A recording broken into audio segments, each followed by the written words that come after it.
Kita sudah tahu bahwa hukum Newton dibedakan menjadi 3 jenis. Yang pertama yaitu hukum Newton 1 ya. Di mana hukum Newton 1 ini digunakan untuk kasus benda yang diam atau bergerak lurus beraturan. Dengan persamaannya yaitu sigma F-nya sama dengan 0 ya, di mana total gayanya sama dengan 0. Nah, kemudian hukum Newton kedua yaitu digunakan untuk kasus benda yang bergerak dengan percepatan tetap, sehingga rumusnya sigma F sama dengan M dikali A. Dan untuk hukum Newton yang ketiga, dia menemukan bahwa gaya aksi itu sama dengan gaya reaksi yang arahnya berlawanan. Nah, dan Newton juga menemukan hukum tentang gerak yang lain untuk menyelidiki gerakan benda-benda angkasa seperti planet dan bulan. Dia mengetahui dari hukum pertamanya ya, bahwa harus ada gaya yang bekerja pada bulan. Karena kalau tidak ada gaya yang bekerja pada bulan, maka tentu bulan akan bergerak dalam lintasan garis lurus. Nah, pada saat itu juga Newton berpikir tentang persoalan gaya tarik tidak berhubungan dengan gaya yang bekerja pada bulan.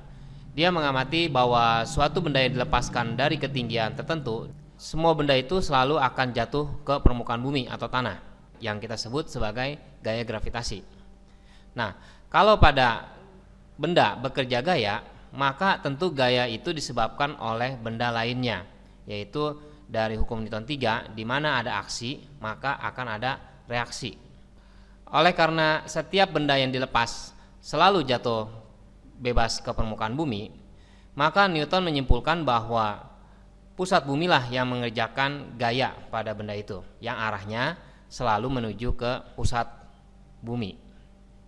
Newton menyadari juga bahwa gaya gravitasi tidak hanya bergantung pada jarak ya, atau disimbolkan R, tetapi juga bergantung pada massa. Nah, hukum 3 Newton yang menyatakan bahwa ada gaya aksi berarti sama dengan ada minus gaya reaksi. Jadi ketika bumi mengerjakan gaya gravitasi pada suatu benda, misalnya bulan ya, ini bumi dan ini misalkan ini adalah bulan, maka benda ini akan mengerjakan gaya, bulan ini akan mengerjakan gaya pada bumi yang besarnya sama tetapi arahnya berlawanan, sesuai dengan hukum Newton 3 ya, yang aksi sama dengan min reaksi. Dan dia mengumpulkan data-data yang telah dikumpulkan tentang orbit-orbit planet yang mengitari matahari. Nah, dari kesimpulannya dia mendapatkan rumus yaitu F sama dengan G dikali M1 dikali M2 per R kuadrat, di mana F ini adalah gaya gravitasi dan G adalah tetapan konstanta gravitasi. M1 dan M2 adalah massa ya, di mana gaya gravitasi itu harus tarik-menarik antara dua benda dibagi dengan R kuadrat, yaitu R ini adalah jarak.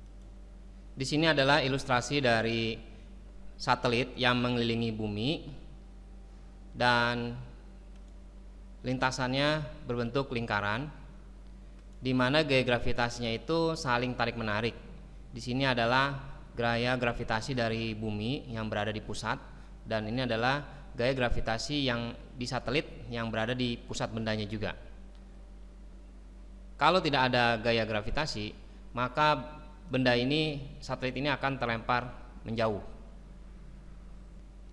Begitu juga dengan kasus antara bumi dengan planet atau misalkan bulan, sama juga